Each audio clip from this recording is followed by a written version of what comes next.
Je suis tombée sur des chiffres qui parlaient au fait de la répartition des personnes en situation de handicap dans l'environnement professionnel. Ils disaient que seuls 4% avaient des fonctions de cadre et 1% étaient des femmes.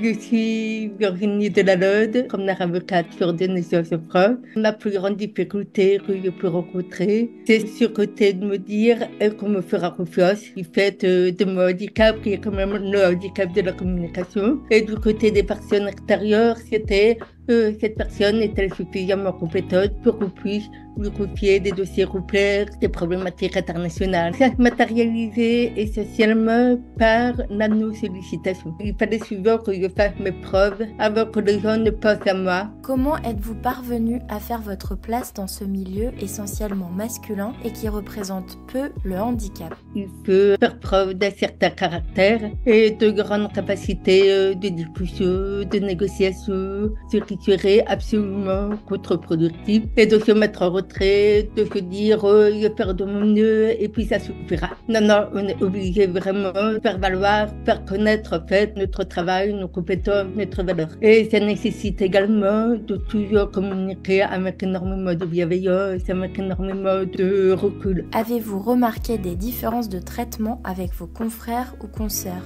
Ça dépend vraiment des personnes avec qui je travaille, parce que dans la dernière poste que j'ai occupée, il y a eu des collègues qui pour le coup n'ont pas du tout accepté que je travaille dans leur service et qu'on me fait vivre un enfer, particulièrement me présente. À part cette situation, dans l'ensemble, une fois que j'avais fait mes preuves, je bénéficiais en fait d'une excellente réputation et d'une excellente intégration finalement dans les équipes et les preuves. Comment avez-vous vu évoluer les droits des femmes en situation de handicap depuis le début de votre carrière d'avocate? À la fois, ça a évolué favorablement et à la fois pas. On se rend compte qu'il y a davantage de femmes qui accèdent à des postes un petit peu intéressants, que l'on appelle un peu plus exécutives. Là où je trouve que ça ne progresse pas forcément, c'est sur la disparition des fameux biais cognitifs. Quand on est une femme en situation de handicap, on cumule l'inconvénient d'être une femme, d'être en situation de handicap, et je ne parle pas de la maternité. Quels sont les droits qui sont les moins respectés?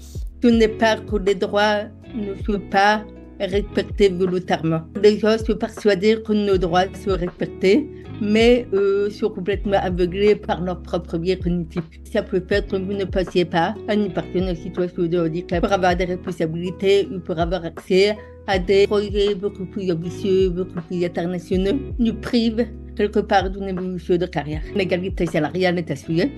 Il est amplifié par le fait d'être en situation de handicap, mais il y a aussi au fait que beaucoup de personnes en situation de handicap ne sont pas forcément diplômées. Quand elles viennent réclamer, on leur dit bah oui, mais vous n'avez pas de diplôme. C'est aussi une question de positionnement personnel. Est-ce que vous allez chercher la promotion, vous défendez suffisamment bien votre dossier pour que les gens se disent, bah oui, c'est évident, elle mérite une augmentation de salaire, elle mérite une promotion. Et c'est toute la difficulté, c'est être suffisamment en confiance personnelle pour défendre en fait en permanence ce dossier et son évolution professionnelle. Une des choses à faire est de s'approcher d'associations dans la surdité. Les femmes sont une citoyenne. Vous avez aussi l'association au droit pluriel. Chaque fois qu'on a des doutes, sentiment d'être ralenti, d'être freiné, de ne pas hésiter en fait à aller à la recherche d'informations auprès des bonnes personnes et parfois même se rapprocher de syndicats. Quels conseils ou actions recommandez-vous pour faire reconnaître les droits des femmes handicapées? Ne jamais rester dans un endroit où il y avait le sentiment qu'on me mettait des barrières, que moi-même je ne me mettais pas. En fait,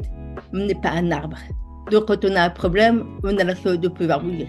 Et en revanche, c'est toujours être très clair sur ce qu'on veut, sur nos ambitions, sur la manière dont on souhaite mener sa vie. Et chaque fois qu'on a des obstacles, essayer de repousser les limites. Ce qui a toujours marché pour moi, c'est cette fameuse théorie des guerriers. Si parfois vous n'arrivez pas à faire passer un message directement, vous pouvez compter au fait sur des guerriers. Parmi mes collègues, vous pouvez arriver à faire passer les messages à la bonne personne. Un dernier mot? Quand une personne différente se lève et brille, sur le savoir, elle se lève pour toutes les personnes différentes. Donc, elle ne serait pas votre tour.